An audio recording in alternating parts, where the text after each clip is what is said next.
Good afternoon students. Last time हम लोगों ने ग्राफ थ्योरी के अंदर आइसोमॉर्फिक ग्राफ के बारे में पढ़ा था। आइसोमॉर्फिक ग्राफ क्या होता है, और आज हम जो पढ़ने जा रहे हैं वो हम पढ़ने जा रहे हैं होम्योमॉर्फिक ग्राफ। होम्योमॉर्फिक ग्राफ क्या होता है इसके बारे में हम डिटेल में पढ़ने वाले हैं। तो आइए देखिए होम्योमॉर्फिक ग्राफ के बारे में।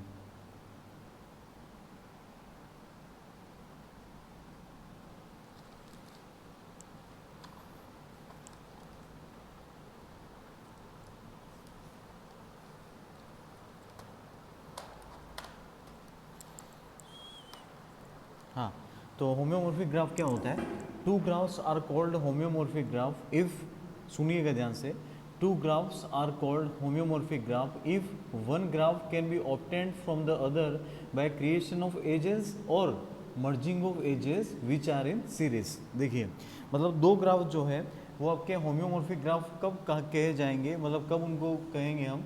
तो उसके लिए ऐसा है कि एक ग्राफ जो है इसको हम ऑब्टेन कर सकते हैं दूसरे ग्राफ से अगर हम कोई सी एज को क्रिएट करें, उस ग्राफ के अंदर कोई सी एज को क्रिएट करें, या हम ऐसा करें कि उस ग्राफ के अंदर कोई सी दो एजेस हैं उनको अगर मर्ज करें तो उनके बाद में जो ग्राफ बनते हैं, तो और वो ग्राफ और पहले वाला ग्राफ दोनों एक दूसरे के क्या कहलाएंगे? होम्योमॉर्फिक ग्राफ कहलाएंगे। तो आइए देखते हैं हम इसको।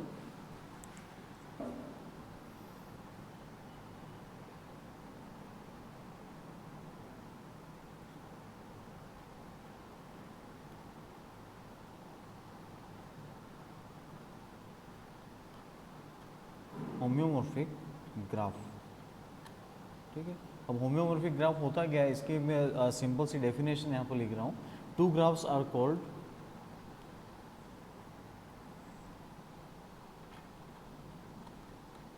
To graphs are called homeomorphic, या होमोमॉर्फिक भी बोलते हैं इसको। Homeomorphic graph if one graph can be obtained from if one graph can be obtained from other by creation of edges और merging of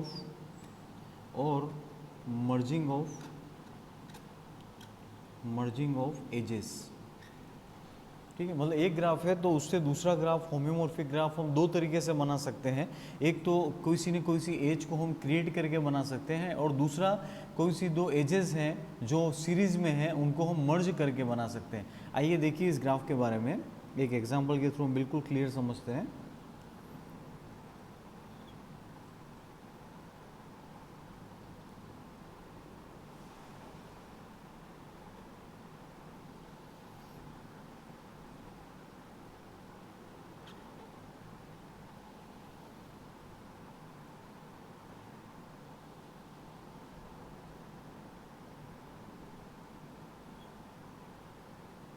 देखिए ये ग्राफ मैंने ड्रॉ किया है, इसका नोमेनक्लेचर कर लेते हैं।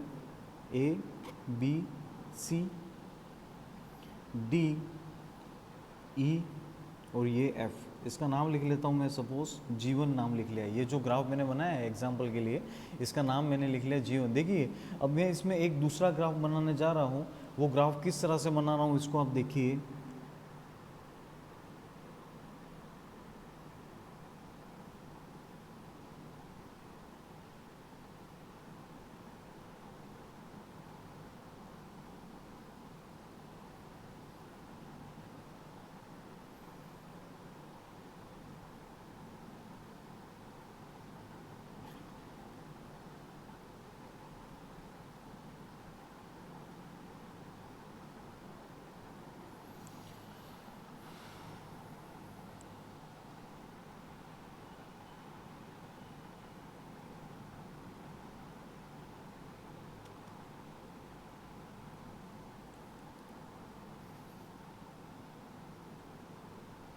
देखिए ये ग्राफ है हमारा, ए बी सी डी ई और ये यहाँ पर एफ, ठीक है। अब इसके अंदर मैंने एक एज इंसर्ट करी है और उसके जो वर्टेक्सेस है उसका नाम मैं लिख लेता हूँ जी, और मैंने क्या लिख लिया एच। इसका मतलब क्या है, अपना जो ग्राफ जीवन था उसके अंदर मैंने एक एज इंसर्ट करी है, वो हमारी एज कौन सी है, जी एच एज मैंने इसके अंदर इंसर्ट करी है। तो ये इंसर्ट होने के बाद में ये जीवन ग्राफ है, सपोज मैं इसको लिख लेता हूँ G2। तो G1 और G2 दोनों ग्राफ कैसे कहलाएंगे, होमोमॉर्फिक कहलाएंगे। कैसे कहलाएंगे, होमोमॉर्फिक, या इसको होम्योमॉर्फिक भी बोलते हैं। तो मैंने किया क्या, जो हमारा ग्राफ G1 था उसके अंदर एक एज मैंने इंसर्ट करी है, वो एज हमारी कौन सी है, GH एज है, जिसको मैंने इंसर्ट किया। तो G1 और G2 इन दोनों को हम क्या बोलेंगे, होमोमॉर्फिक ग्राफ बोलेंगे। Here G1 and G2 are called homeomorphic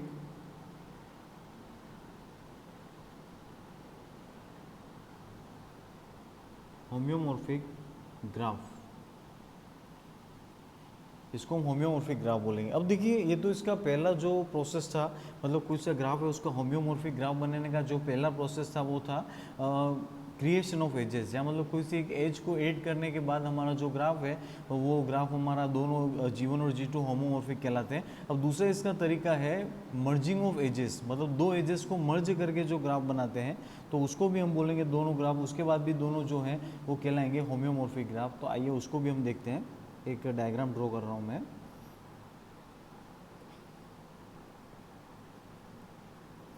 वही का वही डायग्राम,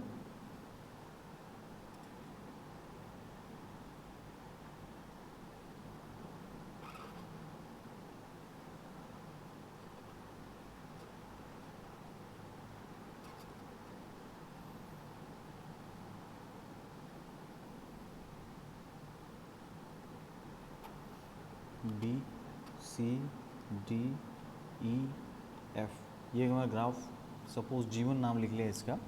एक दूसरा ग्राफ मैं यहाँ पे ड्रॉ करने वाला हूँ, इसको देखिए। अब मैं ऐसा कर रहा हूँ, देखिए इसमें दो एजेस ऐसी हैं जो सीरीज़ में भी हैं और मैं उनको मर्ज करना चाहता हूँ, ठीक है। मर्ज किसको कर रहा हूँ, आप देखिए मैं लिख लेता हूँ यहाँ पर, मैं मर्ज करने वाला हूँ, एक तो ए बी को मर्ज कर रहा हूँ और एक मैं मर्ज किसको कर रहा हूँ, बी सी को। देखना ध्यान से, मैं एक मर्ज ए बी को कर रहा हूँ, एक मैं मर्ज किसको कर रहा हूँ, बी सी को कर रहा हूँ, इनको मर्ज कर रहा हूँ। तो मर्ज करने के बाद हमारा जो ग्राफ होगा वो किस तरह से होगा, इसको मैं बिल्कुल क्लियर यहाँ पे ड्रॉ कर रहा हूँ। अब देखिए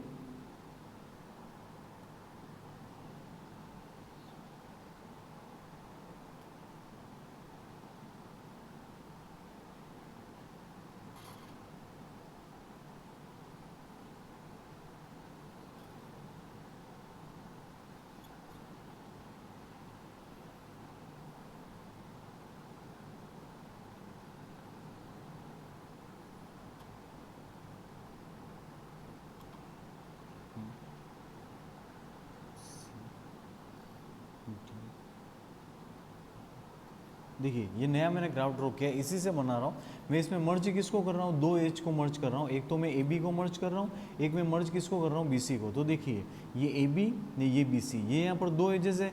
मर्ज करने के बाद अपने को सिर्फ एक एज बनानी है, तो वो आपकी एक एज किस तरह से बन जाएगी, देखिए ये एज आपकी इस तरह से बनेगी, ये मर्ज हो गई आपकी एज, ठीक है। एक तो थी एज ए और सी के बीच में, एक एज तो आपकी थी, और एक ए और सी के बीच में दो एजेस थी, एक ए बी था एक बी सी था। तो ए बी और बी सी दोनों को मैंने मर्ज कर दिया, ये ए बी और बी सी दोनों को मर्ज कर दिया, उसकी एक सिंगल एज बना दी मैंने, ये वाली एज बना दी, ए सी एज बना दी, ठीक है। तो ये दोनों ग्राफ है, इसको मतलब जो मैंने बनाए हैं, ये G1 ग्राफ है हमारा ना, ये ग्राफ कौन सा है, G2। तो ये बनाए कैसे, तो दो एजेस को मर्ज करके मैंने यहाँ पे बनाया। तो ये दोनों ग्राफ कहलाएंगे हमारे यहाँ पे होमोमॉर्फिक ग्राफ। कौन से ग्राफ कहलाएंगे, homomorphic graph. Okay students, next है हमारा इसके अंदर टॉपिक जो आने वाला है वो है यूलर ग्राफ। यूलर ग्राफ किसको बोलेंगे, इसको हम यहाँ पर देखेंगे, आइए।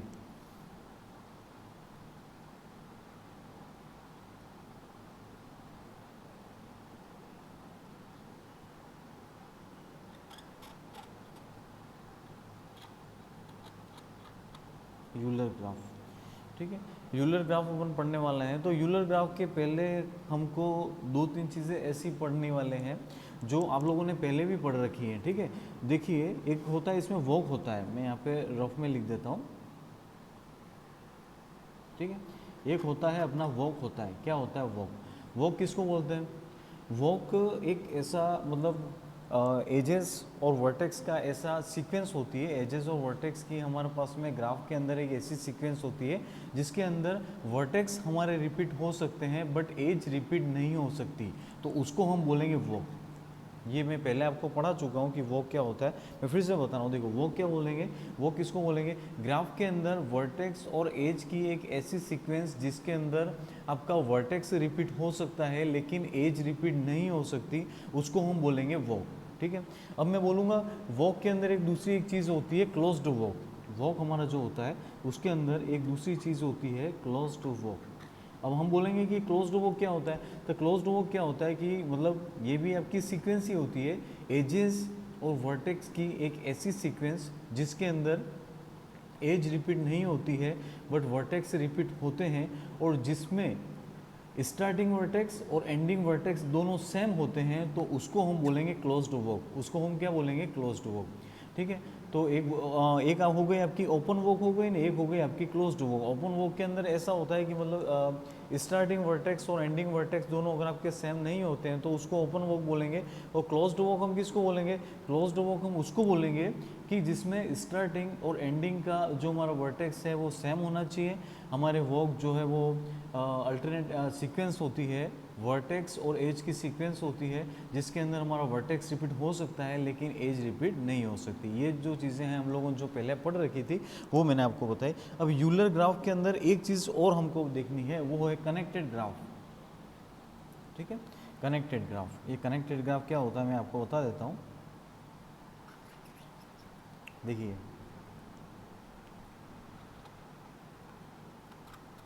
कनेक्टेड ग्राफ, ठीक है, कनेक्टेड ग्राफ होता क्या है इसको हम देखने वाले हैं यहाँ पे। A graph is said to be, a graph is said to be connected graph, connected graph, connected graph if there is a path between every pair of vertex।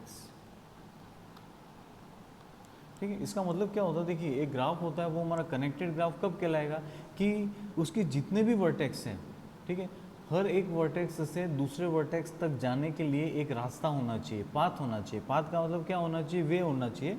Path का मतलब क्या होता है? वे होता है कि एक वर्टेक्स से दूसरे वर्टेक्स तक जाने के लिए एक अगर वे होता है तो वो हमारा ग्राफ क्या कहलाएगा? कनेक्टेड ग्राफ कहलाएगा। बट वो सारे के सारे वर्टेक्स के लिए होना चाहिए, मतलब एक वर्टेक्स का अगर वो हम ले करके चलते हैं तो उस वर्टेक्स का दूसरे सारे वर्टेक्स तक जाने के लिए वे होना चाहिए। अगर वे है या पाथ है तो उसको हम बोलेंगे कनेक्टेड ग्राफ।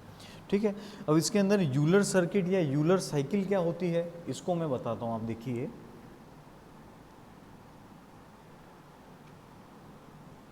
यूलर सर्किट या साइकिल, ठीक है, यूलर सर्किट या साइकिल क्या होती है तो इसको हम देखेंगे। अ closed walk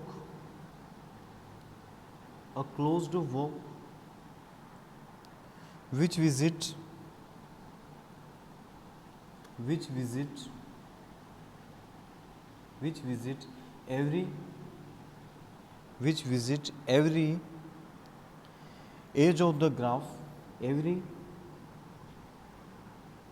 edge of the graph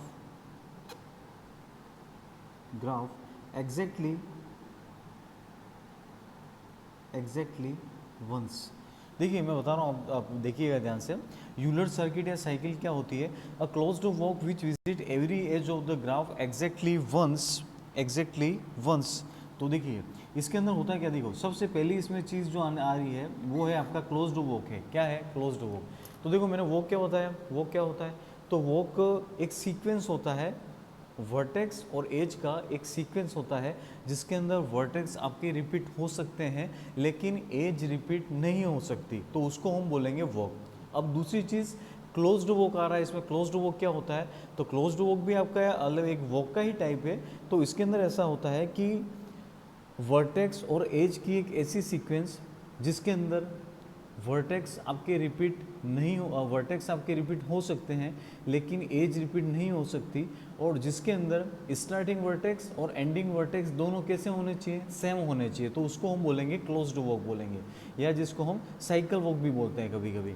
तो देखिए इसके अंदर ऐसा है, यूलर सर्किट या साइकिल क्या होती है, a closed walk which visit every edge of the graph exactly once. मतलब हमारे पास जो हम कोई से भी ग्राफ है उसके अंदर उसका वॉक जो डिसाइड करते हैं, एक तो वो क्लोज्ड वॉक होना चाहिए, और क्लोज्ड वॉक भी हमारा कुछ इस तरह से होना चाहिए कि उसकी जितनी भी एजेस हैं, उसकी जितनी भी एजेस हैं वो सारी की सारी एजेस अगर उस वॉक के अंदर आपकी आ रही हैं, उस वॉक के अंदर कवर हो रही हैं, तो उसको हम बोलेंगे यूलर साइकिल, या उसको हम बोलेंगे यूलर सर्किट बोलेंगे। पूरे एक एग्जाम्पल से बिल्कुल हम क्लियर समझेंगे कि ये चीज़ होती क्या है।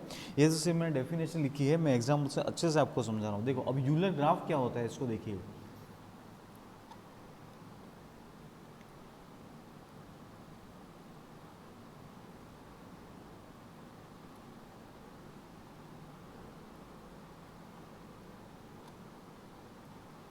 यूलर ग्राफ, ठीक है, यूलर ग्राफ क्या होता है तो इसको मैं समझा रहा हूँ। अ ग्राफ विच कंटेंस,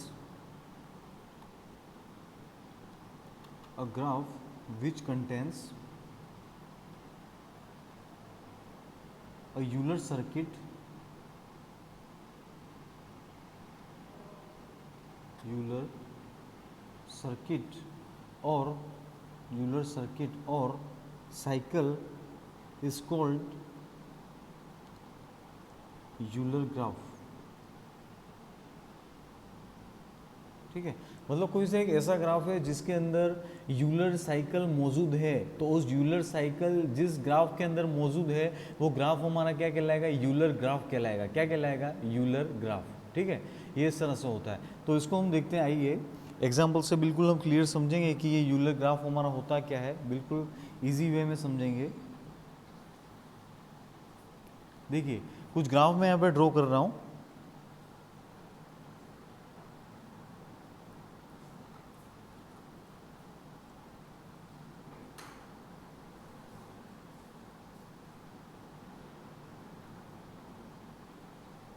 एक ग्राफ मैंने ये बनाया, ये दोनों एक ही ग्राफ है, ये रेक्टेंगल और ट्रायंगल ये दोनों मिला करके एक ही ग्राफ है। दूसरा ग्राफ,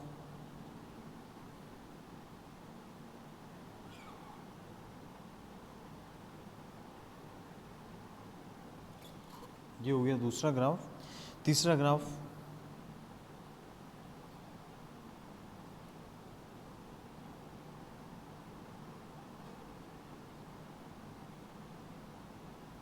ये तीसरा ग्राफ हो गया।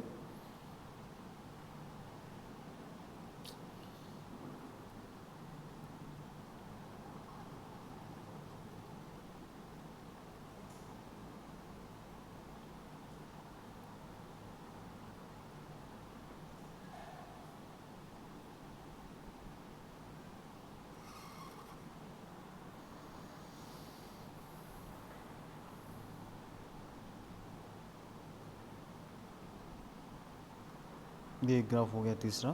ये फोर्थ ग्राफ हमारा, देखिए मैं इनके सारे के सारे नोमेनक्लेचर बाद में कर लूँगा। ये फोर्थ ग्राफ हो गया। सिक्स ग्राफ हमारा जो है,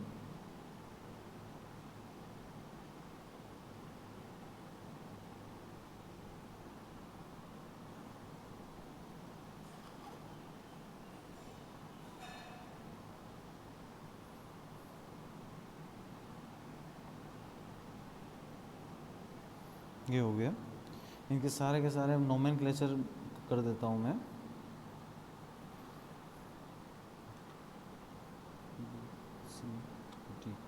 इसका नोमेनक्लेचर ए बी सी, यहाँ पे हो गया डी। इसका नोमेनक्लेचर हो जाएगा यहाँ पे ए एफ ई, उसके बाद में है B D C, B D, यहाँ पे हो गया सी। इसके बाद में है A B C, A B C, उसके बाद ये डी, नहीं यहाँ पर हो गया ये ई, ये देखिए इसमें ए बी, उसके बाद में ये सी, ठीक है, ये हो गया यहाँ पे डी, ये है ई, और यहाँ पर ये है एफ। ठीक है, सारे के सारे डायग्राम को ध्यान से देखना। देखिए मैं पूरा अच्छे से समझा रहा हूँ आपको। देखो ये तो हो गया हमारा ग्राफ 1, ये हो गया ग्राफ 2, ये हो गया ग्राफ 3, ये हो गया ग्राफ 4, ये है ग्राफ हमारा 5। देखिए अब ये जो ग्राफ हमारे, मैंने 5 ग्राफ लिखे। देखिए ये रेक्टेंगल और ये ट्रायंगल दोनों अलग अलग ग्राफ नहीं है, ये एक ही ग्राफ है।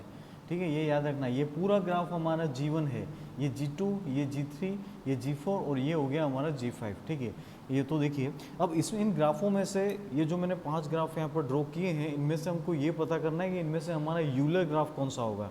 ठीक है, तो यूलर ग्राफ पता करने के लिए देखिए सबसे पहले तो एक चीज़ हमको माइंड में रखनी है कि हमारा ग्राफ कनेक्टेड होना चाहिए। ग्राफ हमारा क्या होना चाहिए? कनेक्टेड। क्यों? क्योंकि वो क्या होता है, वो हमारा एक ऐसा वर्टेक्स और एजेस की एक ऐसी सीक्वेंस होती है जिसके अंदर सारे के सारे वर्टेक्स कवर होने चाहिए।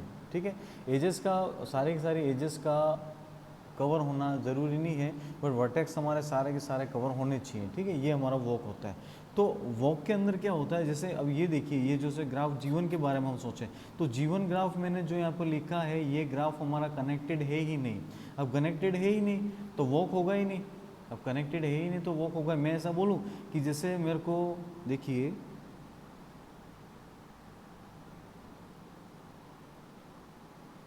हाँ, ये जैसे मेरे को ए से ई पर जाना है। ठीक है, मेरे को ए से ई पर जाना है, तो ए से ई पर जाने के लिए कोई पाथ अवेलेबल है ही नहीं, मतलब ये ग्राफ हमारा कनेक्टेड है ही नहीं। अब कनेक्टेड है ही नहीं तो ये वॉक कहलाएगा नहीं, और वॉक अगर नहीं कहलाएगा तो ये हमारा यूलर ग्राफ भी नहीं होगा। कौन सा ग्राफ नहीं होगा? Euler graph. क्यों नहीं होगा? मैं रीज़न यहाँ पर लिख देता हूँ। कनेक्टेड ग्राफ नहीं है,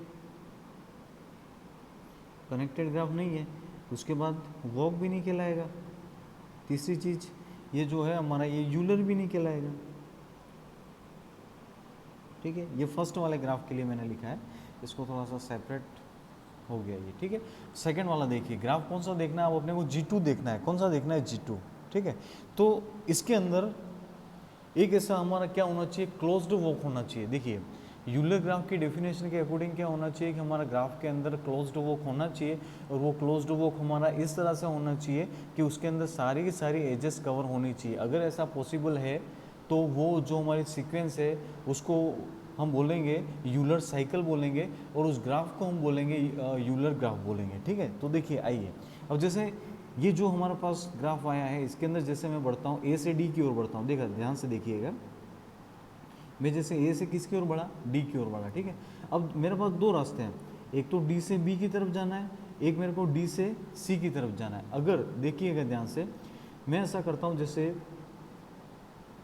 डी से चला जाता हूँ, मैं डी से चला गया जैसे मैं सी की ओर, प्रैक्टिस आपको करनी पड़ेगी। ठीक है, डी से सी की ओर चला गया, फिर मैं चला गया सी से बी की ओर चला गया, फिर मैं आ जाता हूँ बी से डी की तरफ आ जाता हूँ। तो देखिए बी से डी की तरफ तो मैं यहाँ पर आ चुका हूँ, बट अगर आप ध्यान से देखेंगे तो इसके अंदर देखिए अब एक एज रिमेनिंग बच जाती है। वो कौन सी एज बच जाती है? ये ए बी हमारी जो एज है वो एज हमारी बच जाती है, रिमेनिंग बच जाती है। क्यों?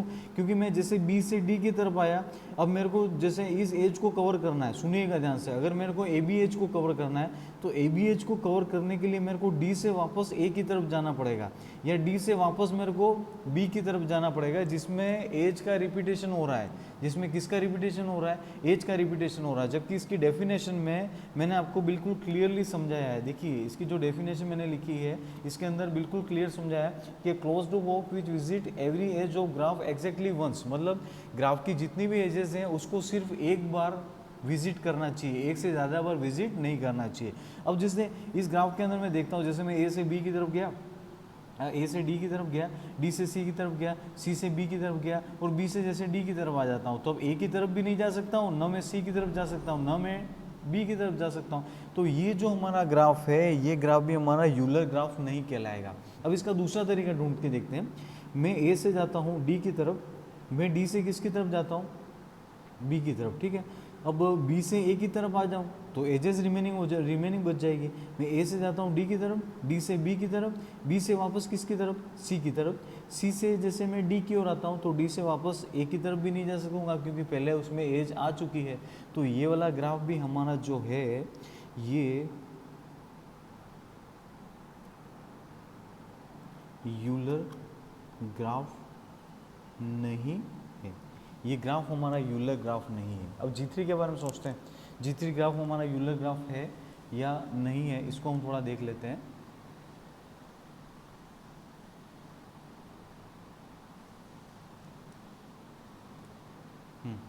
G3 हमारा जो ग्राफ है इसको देख लेते हैं, यूलर ग्राफ है या नहीं है। तो देखो G3 ग्राफ के अंदर जो सीक्वेंस हम सेलेक्ट करते हैं वो कुछ इस तरह से करते हैं। देखिए सबसे पहले मैं जा रहा हूँ ए से एफ की तरफ, देखिए ध्यान से, ए से किसकी तरफ जा रहा हूँ, एफ की तरफ, ठीक है। फिर मैं जा रहा हूँ एफ से जा रहा हूँ ई की तरफ, यहाँ पे इसको कनेक्ट करते हैं, एफ से मैं गया ई की तरफ, ठीक है। अब मैं जा रहा हूँ ई से वापस मैं किसकी तरफ जा रहा हूँ, ए की तरफ जा रहा हूँ। ए से किसकी तरफ जा रहा हूँ, ए से जा रहा हूँ मैं बी की तरफ, बी से वापस जा रहा हूँ मैं डी की तरफ, और डी से मैं जा रहा हूँ वापस ई की तरफ, ई से मैं वापस जा रहा हूँ बी की तरफ, ठीक है। और बी से मैं वापस जा रहा हूँ सी की तरफ, सी से मैं वापस जा रहा हूँ डी की तरफ, और डी से वापस जा रहा हूँ मैं ए की तरफ। तो देखिए ये जो मैंने ग्राफ डिसाइड किया, मैं यहाँ पे इसको लिख लेता हूँ। देखो ए से एफ, एफ से ई, ई से ए, ए से बी, बी से डी, डी से ई, ई से बी, बी से सी, सी से डी, और डी से वापस ए। ये जो मैंने सीक्वेंस डिसाइड करी है, इस सीक्वेंस को अगर आप फॉलो करोगे और इस सीक्वेंस को इस ग्राफ के अंदर देखोगे तो आप लोग ये नोटिस करोगे कि सारी की सारी एजेस कवर हो रही हैं। कोई सी भी एज एक से ज़्यादा बार रिपीट नहीं हो रही है। सारे के सारे वर्टेक्स भी हमारे जो हैं वर्टेक्स भी कवर हो रहे हैं। और जहाँ से मैंने शुरुआत करी है, देखिए मैंने ए से शुरुआत करी है और मैं एंडिंग भी कहाँ पर कर रहा हूँ, ए पर करूँगा। मतलब ये क्लोज्ड वर्क भी है हमारा, और ये जो है वो यूलर सर्किट या यूलर जो हमारा साइकिल है उसकी भी सारी की सारी जो रेस्ट्रिक्शंस है, उसकी भी जो कंडीशंस है उसको ये सेटिस्फाई कर रहा है। तो ये हमारा ग्राफ जो है वो परफेक्ट एग्जाम्पल किसका हो जाएगा, परफेक्ट एग्जाम्पल किसका हो जाएगा, यूलर ग्राफ, ठीक है। ये हो गया हमारा यूलर ग्राफ, ठीक है, बिल्कुल क्लियर है। आगे बढ़ते हैं हम, देखिए G4 ग्राफ की तरफ बढ़ते हैं। किसकी ओर बढ़ते हैं हम, G4 ग्राफ की तरफ। G4 ग्राफ के अंदर हम क्या देखते हैं, इसको आप देखिए। G4 ग्राफ के अंदर जैसे मैं इसकी शुरुआत जो है वो ए से करता हूँ, ए से मैं आया सी की तरफ। अब देखिए अगर मेरे पास यहाँ पर सी से 3 रास्ते हैं, सी से डी है, सी से ई है और सी से बी है। अगर मैं तीनों में से किसी भी रास्ते की ओर बढ़ता हूँ, जैसे मैं सी से डी की ओर बढ़ा, ठीक है। अब वापस मेरे को दूसरे वर्टेक्स कवर करने के लिए मेरे को डी से वापस सी की ओर जाना पड़ेगा। देखिए ए से सी की ओर आया, सी से मैं डी की ओर आया। अब जैसे मेरे को डी से सी की ओर कवर करने के लिए, मतलब डी से दूसरे सारे वर्टेक्स कवर करने के लिए मेरे को डी से वापस सी की ओर जाना पड़ेगा, जिसमें एज का आपका रिपीटेशन हो रहा है। और एज का रिपीटेशन हो रहा है मतलब ये जो हमारा ग्राफ है वो यूलर ग्राफ नहीं है, ठीक है, यूलर ग्राफ नहीं है। क्लियर है। आगे बढ़ते हैं G5 ग्राफ, इसकी ओर बढ़ते हैं। देखिए इसकी शुरुआत कहाँ से कर रहा हूँ, मैं ऐसा करता हूँ, शुरुआत इसकी मैं करता हूँ डी से। डी से मैं जा रहा हूँ, देखिए डी से किसकी तरफ जा रहा हूँ, ए की तरफ। डी से गया मैं ए की तरफ। ए से किसकी तरफ जा रहा हूँ, ए से किसकी तरफ जा रहा हूँ, बी की तरफ। बी से किसकी तरफ जा रहा हूँ, या बी तक आ गया। बी से मैं जा रहा हूँ ई की तरफ, ठीक है। ई से वापस किसकी तरफ जा रहा हूँ, डी की तरफ। ई से मैं चला गया डी की तरफ। डी से किसकी तरफ जा रहा हूँ, एफ की तरफ। एफ से किसकी तरफ जा रहा हूँ, एफ से वापस किसकी तरफ गया, बी की तरफ गया। बी से वापस किसकी तरफ गया, सी की तरफ आया। बी से सी की तरफ आया। सी से वापस किसकी तरफ आया, डी की ओर आया। ठीक है। डी से वापस किसकी तरफ आया, डी से वापस किसकी तरफ आया मैं, बस डी हो गया ना लास्ट इसमें, डी से ए की तरफ तो जाना ही नहीं है, बस हो गया कंप्लीट हमारा। डी से शुरुआत करी थी और डी तक आ गए हम, तो इसकी सीक्वेंस किस तरह से होगी देखो, डी से ए से बी से ई से डी से एफ से बी से सी से डी से, नहीं यहाँ पर ये हो गया ए, ठीक है, ये इस तरह से हो गया। देखो ध्यान से, डी से ए की तरफ, ए से बी की तरफ, बी से ई की तरफ, ई से डी की तरफ, डी से एफ की तरफ, एफ से बी की तरफ, बी से सी की तरफ, सी से डी की तरफ, और डी से जो है वो ए की तरफ। ये जो हमने पूरी कंप्लीट जो साइकिल यहाँ पे ड्रॉ की है, तो इस साइकिल के अंदर हम ध्यान से देखेंगे तो पूरा का पूरा ग्राफ बन रहा है, जिसके अंदर सारे के सारे वर्टेक्स कवर हो रहे हैं, कोई सी भी एज यहाँ पर रिपीट नहीं हो रही है, और सारी की सारी एजेस भी जो है वो सिंगल टाइम रिपीट हो रही है। तो इसको हम बोलेंगे यूलर ग्राफ, इसको हम यहाँ पर बोलेंगे यूलर ग्राफ।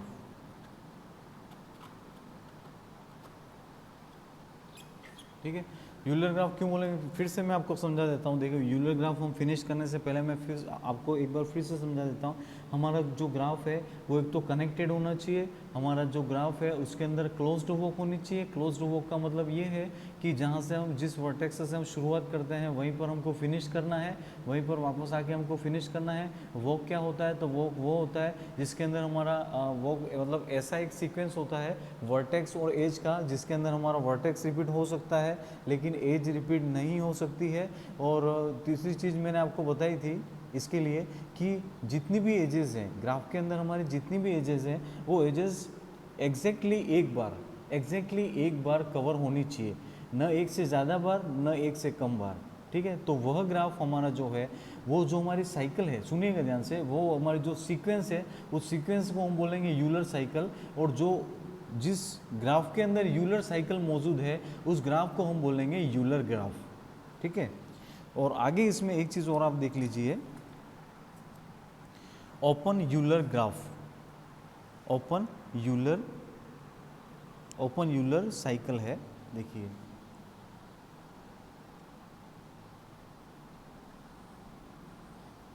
एक चीज़ और देखिए, ओपन यूलर साइकिल। ठीक है, तो ओपन यूलर साइकिल होती क्या है, ये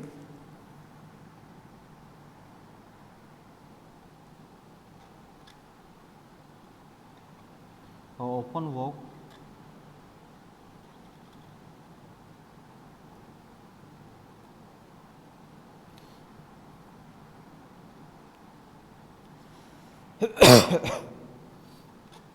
an open walk which visits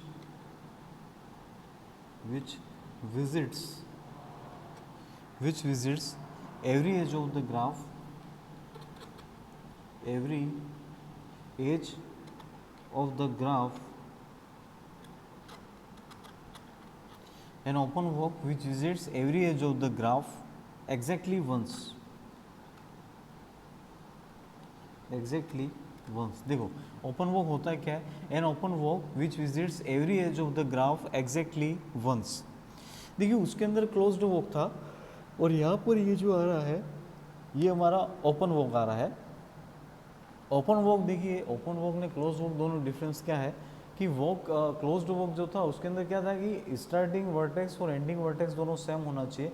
open walk के अंदर ऐसा नहीं है, इसके अंदर स्टार्टिंग आप कहीं से करो और एंडिंग कहीं से करो, कोई फ़र्क नहीं पड़ता है, बस कनेक्टेड होना चाहिए उसके अंदर। और दूसरा जो है वो सारे वर्टेक्स रिपीट हो सकते हैं बट एज रिपीट नहीं हो सकती, उसको हम बोलेंगे ओपन वॉक। ठीक है, अब कोई सा ऐसा ग्राफ है जिसके अंदर हमारा ओपन वॉक है, ठीक है, जिसके अंदर मतलब हम लोगों ने जो सीक्वेंस डिसाइड करी है वो सीक्वेंस हमारी ओपन वॉक है और जिसके अंदर सारी की सारी एजेस कवर हो रही हैं, बट इसमें ये चीज़ ज़रूरी नहीं है कि स्टार्टिंग कहाँ से हो रही है, मतलब स्टार्टिंग किस वर्टेक्स से हो रही है, एंडिंग किस वर्टेक्स से हो रही है, ये ज़रूरी नहीं है।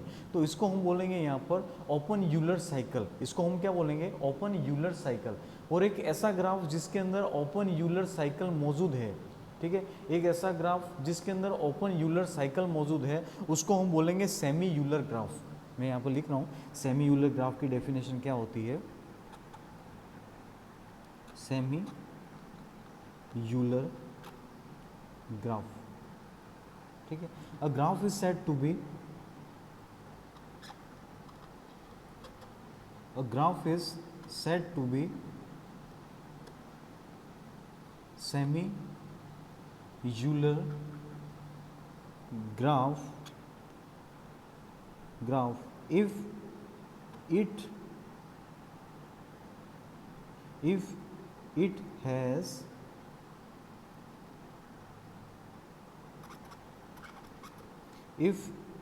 it has open Euler cycle.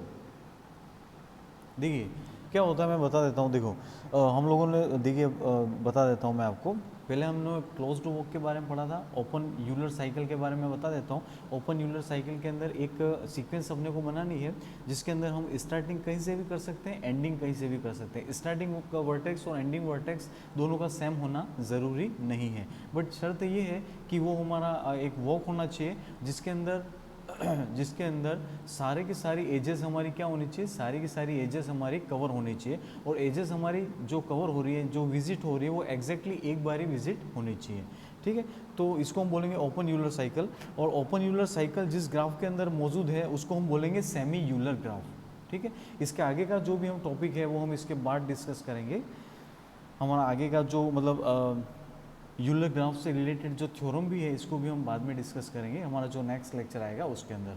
Okay, thank you students. उसके पहले आप वॉक का ये कंसेप्ट जो है वो क्लियर माइंड में रखना। कनेक्टेड ग्राफ क्या होता है, वॉक क्या होता है, यूलर साइकिल क्या होती है, यूलर ग्राफ क्या होता है, सारी की सारी चीज़ें आप माइंड में बिल्कुल क्लियर रखना।